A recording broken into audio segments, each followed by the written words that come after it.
น้อยนะทุกคนตอนนี้ธรรมดามันอันควายได้ลูกนะน้องมันน่ะถังสี่หนึ่งพอได้แต่ว่าส่วนน้องควายแล้วนี่เบิ่งสี่มันก่อนเผาไปมัดเข้าให้ลุงให้น้องกินข้าวน้ำกันทุกคนเฮ้ยระเบิดไป ของทางติดต่อมนต์ซ้อเสียงผู้ไทยกับสวัสดีและสบายดีพ่อแม่พี่น้องสุขคนเมื่อคืนนี้หลังจากมาแต่อันไปขอสาวขอบ้าวอยู่เฮิรนป้าเฮิรนลุงผู้และลูกสาวเพิ่นผู้บ่าวบรรณถมมาขอนะก็เลยตกลงกันที่เรียบร้อยก็เอากันและเดือนสองบริเดือนสี่นี่แหละแต่งนะมาเอาเทินผัดควายได้ลูกกินน้องมันกระจอบดีจนจะหมดแล้วมีท่านจำต้มหนองควายทุกคนควายได้ลูกเกือบบได้กินนี่แหละต้มกันไข่แต่ยังมากระสามันกินละพลายมันนะเฮ้ยต้นลายนะเนาะแถวหะโกยหะหรือมันมันกินมาแล้วพกมันยังยิงนั้นนะยังแต่ต้นมากระสามันนั้นไปเบิ้งควายหน่อยก็นะควายกันได้สมาชิกตื้มอีแล้วนี่ลูกนะไหมลูกเป็นน้ำแม่นะไหมโอ้ยมาเสลนปืนเลย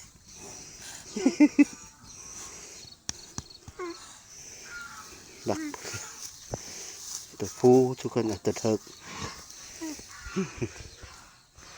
บักน้อยอันนี้ป้าตะขุยเลยโจ้เลยตั้งมันโจ้ ลูกกกเด้โจ้คักลีนี่เสือโจ้คักลีนี่เสือจ้ะฮึกเป็นฮึกเลยลูกมาแต่ข้างบ้านเสือแลนเลยหยางเลยแม่มันกินน้องมันจวบอยู่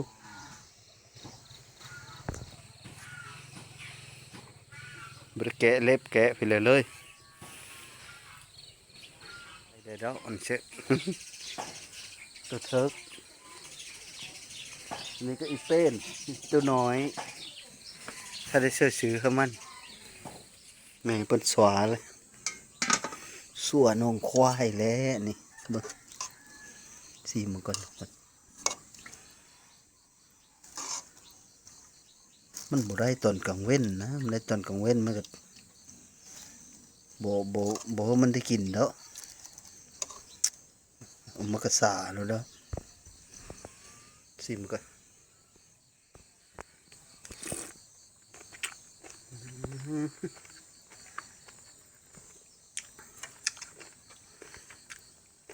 สุดยอดเลย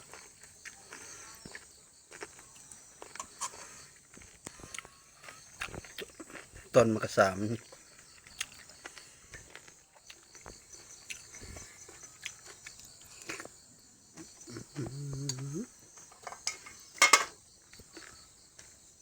ม้อน้อยอันนี้เมื่อกี้นี้น่ะแบ่งให้พี่น้องจนหมดทุกคนแล้วพระเจ้าเลยนั่นไม่แบ่งไปให้พี่ให้น้องจนหมดเลยเพราะว่ามันได้น้อยนะทุกคนตอนนี้ธรรมดามันอันควายได้ลูกนะน้องมันน่ะถังสี่หนึ่งพอได้แต่ว่าอันนี้นะได้เท่านี้ แต่ว่าเฮาก็ต้องได้แบ่งน้อยหลายก็เพราะว่าเคยได้กินน้ำพี่น้ำน้องนะเพื่อได้ก็เอามาเฮ้อนะบัดที่เฮาก็แบ่งไปเฮ้อคือกันนั่นแหละซอยแล้วก็สวาเอาไม้อีกสวาเมื่อกี้นี้น่ะหมดแล้วแบ่งกับพี่กับน้องหมดแล้วใหญ่เฮ้อคู่เฮินนะ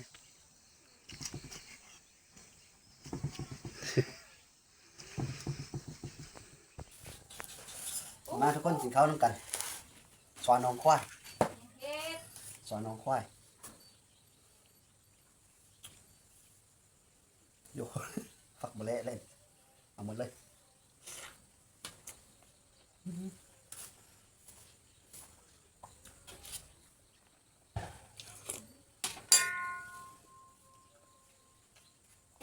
ๆก็ลืมเลย มาดูมาเฮ้ยกินข้าว ลืมตัวเยอะเลยไม่ได้เอาแล้วก็ เอาไปแล้ว เอาไปนี่เอาลืมละ กินข้าวนี่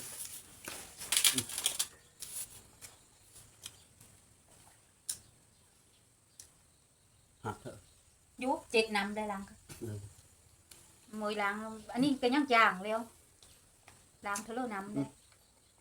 หักมัน ทุกขี้ดิน ก็คือแรงกว้างเนาะท่านแม่นอันจากว่ามันจะได้สิผู้อยู่ยากไปได้เนาะ ยักจังเลย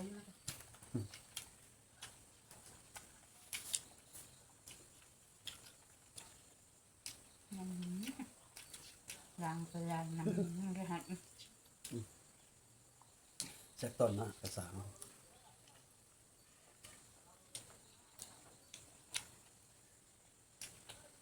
กินข้าวเอาไปมัดเข้าให้ลุงมัดเข้ารับจ้างเขา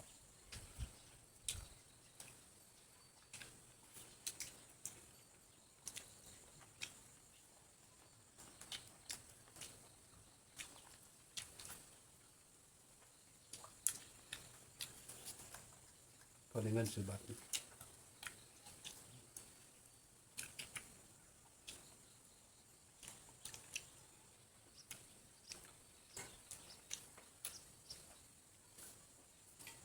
เจ้าช่อยก็มีห้าเลย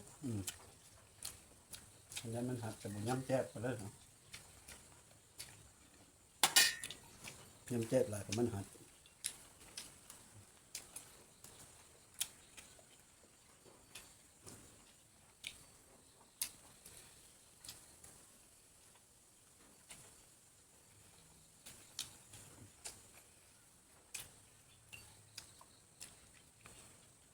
ไม่เบอร์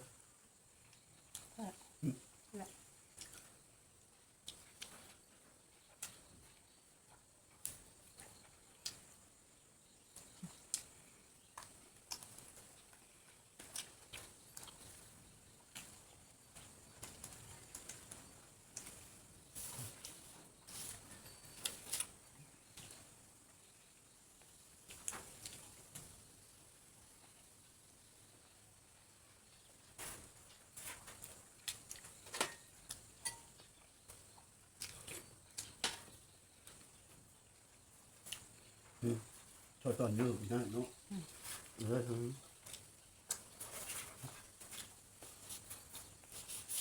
เห็นปะฮะ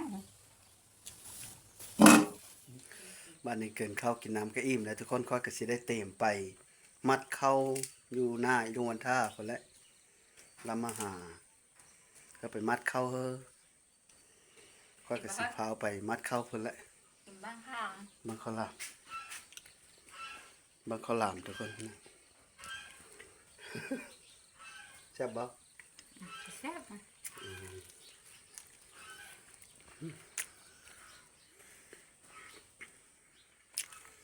ข้าวหลามเสื้อเพิ่มทุกคน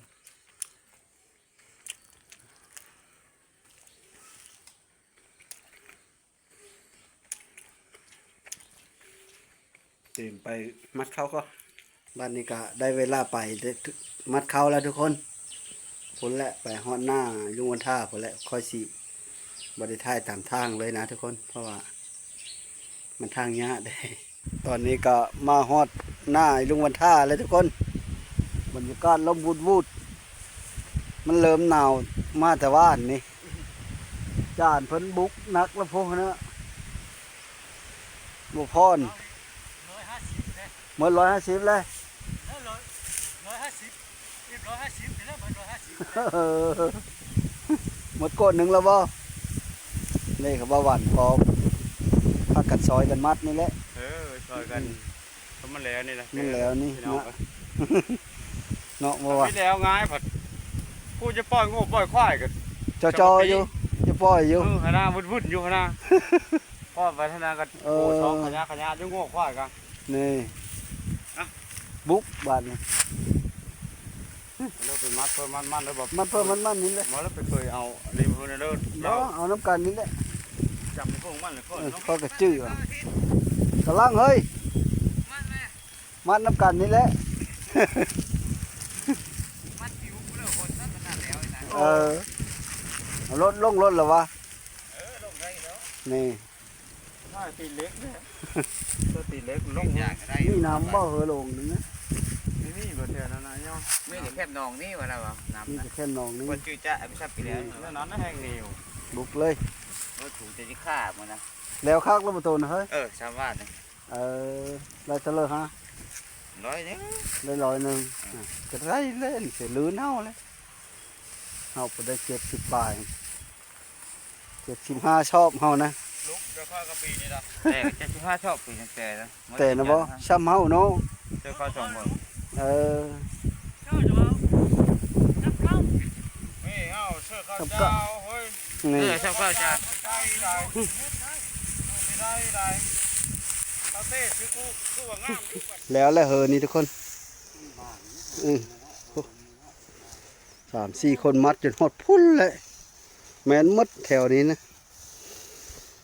เกี่ยวแล้วบ่ทันได้มัดสักดีเลย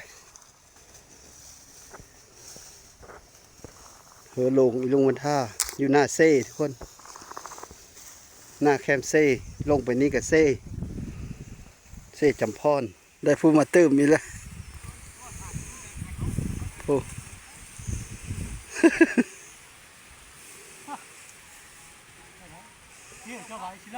หน้าคันหน้านี่ได้คนงานมาตื้มนี่แหละซอยกันเหอใหญ่เหอโลงนี่มันบ่แล้วจักเธอผู้แม่นมดนี่นะมดถงเลยฮาวาละตอนนี้ก็มด200เลยทุกคนค่อยมัดกันดิแค่นี้แหละนะค่อยมัดก็หมด200แล้ว200โต๊ะมีหลายคนมามัดน้ำกัน มัดหนึ่งนะ50 ต่างทุกคนมัดหนึ่ง50 ต่างหรือว่า100ต่อ30,000 100ต่อ30,000กีบถ้าอะไรเป็นเงินบาทก็150 บาททุกคน100โต๊ะ100มัดนะกำลังมัดอยู่บุกได้100ก็ได้50 บาท200ก็ได้100 บาทคัดนี่แหละทุกคน200คัดนี่แหละคัดเท่าละ200ค่อยคัด200มัดหมด200นี่ก็ได้เงิน60,000กีบบ้านนี้ค่อยกับมัดบ้านนี้กันแปลว่ามัดเยอะทุกคนเห็นนะค่อยก็เลยมัดไปเลยมัดเขามัดเอ็นมัดใหญ่ได้ทุกคนเพราะว่าเฮาปั้นเอาเฮาบริฟาดคือตะเก้านะมัดสะโฮงปั้นนะเอ็ดมัดใหญ่คุบพึกเลยค่อยมัดเข้ากับไว้อยู่ได้ทุกคนนะ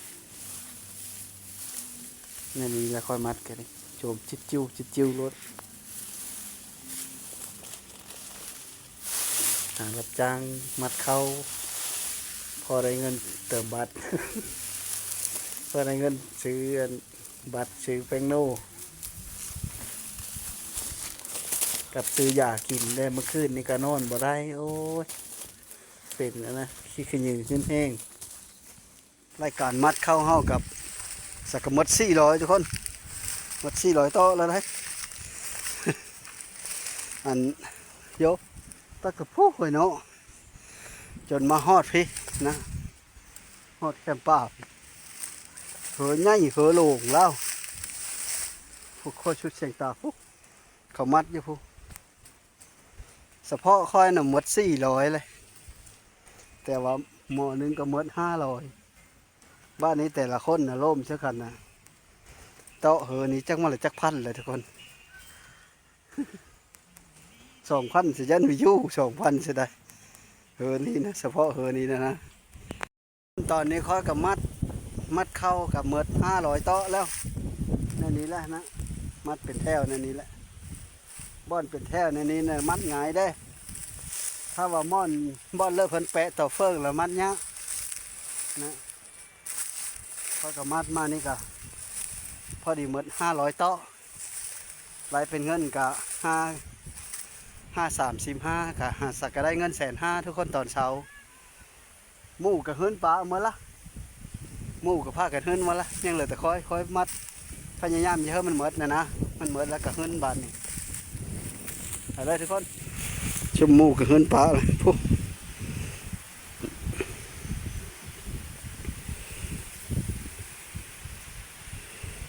เขาเฮิรนก้อน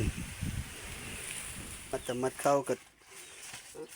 ซอกเกตป่าเนาะมีแต่โตใหญ่ๆทั้งหมดนี่ แม่ค่อยอันนั้นเลยมันจะตัวง่าย ป่าเกตเล็บตัวละโลป่ายพูดได้นี่นะ5 6 7โตไป โอ้บ่ทันเดินมันก็ สิ โทรหาไอ้กิมเขามันก็ ผู้ไปผู้แถวนั้นผู้ดี คนเป็น5 6 คน ฟ้านั้นเพิ่นมีแต่สัญญาณเต็ม หมดนี่เฉพาะแห้งเลย กิมเอาควายเฮาเนื้อโหก็คือไฟ หน้าเก่งเขาจะ ก็ เก่ง ตะกับ เก่งเขาจะเก่งกระล้างฮะ อีลึกเนาะ ยอดบ่กระด้างไปละ มาสิเอาตัวนี้ มือเต่งฮะ แม่นแล้วว่านี่ก็ดี เถียง เอาตัวนี้ นั่งใกล้ นึกเจอป่า กระล้างขึ้นเอาตัวเก่งก็ได้ ก็ลึกแล้วก็หอน หนังเลยคักหน้าตรงนี้ บ้านชอดไม่ได้มันเลย เงาหนักมันเนาะแบบ มือเติมหมดได้ช่วยมาเลย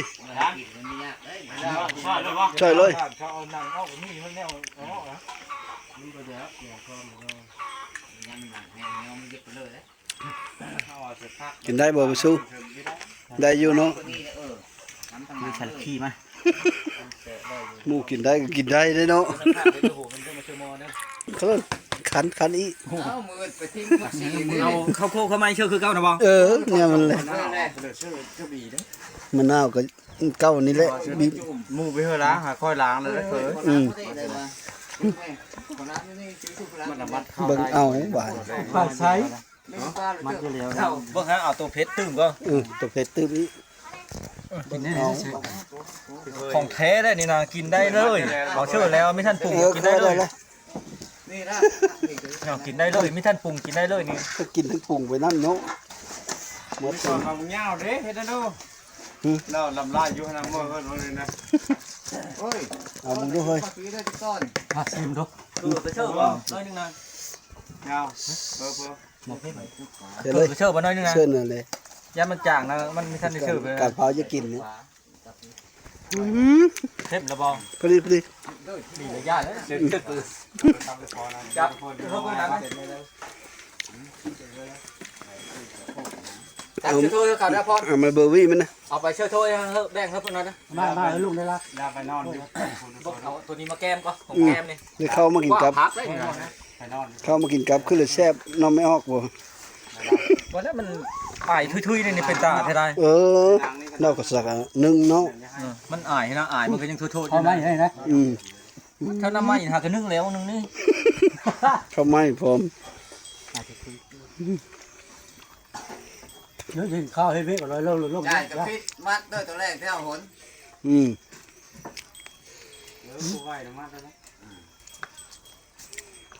nhỏ mắt tôi mới nhỏ ได้เรื่องเอา คน ลงไป แน่นเลย แต่ว่าดิ แก่ข้างนี้ลงอดีตเลย แปลงนู้นแล้วชุดโตเทชนะว่าเขาเอาเล็บขั้นทั้งหนาวนะอันนี้นะเขา อันนั้นนั่งเล่นง่ายนะนั่งเล่นไปเก้าแล้วนะคนดังตะกี้แล้วคนดังในอดีตนี่เขาเป็นแค่ tôi nhớ chứ đó nó là súp nữa là ต้มโหมันกับกระดูกมันก็เต็มหม้อแล้ว ta phải lúc phết เป็นเรื่องใช่นี่นะเคยได้เลิศนี่นะ ก้อยเล่น ไ เอาคันชมมาชมเชื่อข้าวเอาเชื่อเฮ็ดคือเฮาเฮ็ดถูกกันนี้แล้วคือแช่เติบ เนี่ยเครียดมันอ่ะเครียดจำได้ บ่ย่อยังสิเฮ็ดดอก ให้เป็นย่อเฮ็ด เรื่องเสียกัน ซอยจำ ว้าวได้เจ้าก็ใช่ ไปช่องฟ้าไม่มีเนาะ ไปลงทิพย์ได้นะ ซอยจำ เฮาถึงรอแล้วอันแม่แข้งแต่ยังน้อยเพิ่นเฮ็ดกินนี่เป็นหากินเชื่อเฮาแห้งไม่มีเฮ็ดกินมีแต่เขาเฮ็ดนี่แต่เขาเฮ็ดเลยเฮ็ดบ้านละกินถ้าเลยเอาลูกเอาแม่มากเฮ็ดกินนี่เป็นเด้อ เป็นเฮาเฮ็ดทำไปพระเจ้าเยอะแห้งๆเลยเฮ็ดทำ นี่เขาเคยกินตัวมันจะไปปั้นเขา ก้อยแล้วบานตัวนี้ก็พาเขาหอนอีกดึกเฮาเซอร์ระบบสแจ้วนะเฮ้ยใช่เลยเข้าหอนเข้าอย่าความ เข้าเตะได้ยัง มาไปสู้ เราไม่สู้ ข้าเขาหอน ที่ลัง หอนอีละ เบิ่งเข้านี่ก็ยังอายอยู่ เขาก็ยังอายอยู่ เย็นแม่เราก็เย็นแม่ พาเขาหอนเลย ปัดอลีเลยจะมีแช่เพิ่นเลย เดี๋ยวมันนั่นแล้วให้เนาะ เย็นแม่เรานะเจ้า แล้วก้อยแล้วถ้าต้มซื้อเดี๋ยวกินอยู่หั่น เวลาไปได้เด้อลาเด้อเวลาเด้อเข้านี่ก็ต้องหอนหึกมันเลยเนาะ เขาหยิบแหนงเสื้อ คนลูกพร พาเขาหอนเลย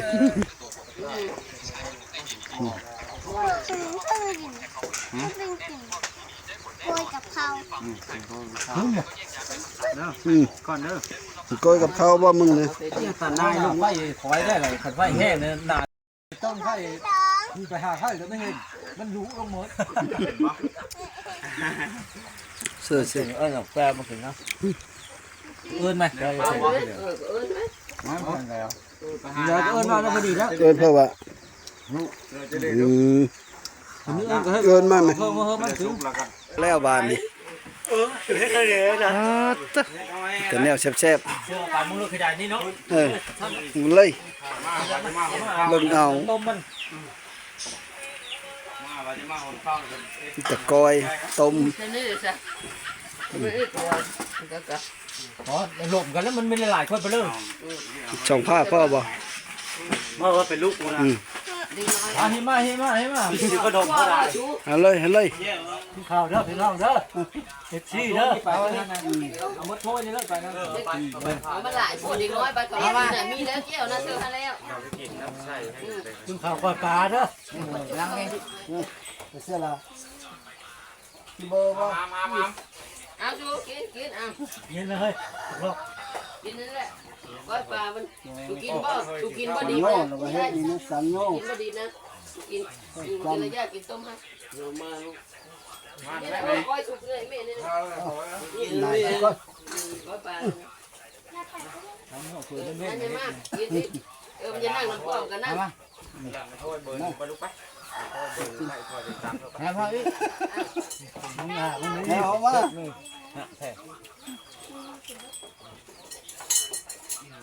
เอามาแป๊วเอาดับอันนี้เอามาแล้วเอามาเครื่อง เอามาเออรถไถนะพอ มันเพิ่งบ่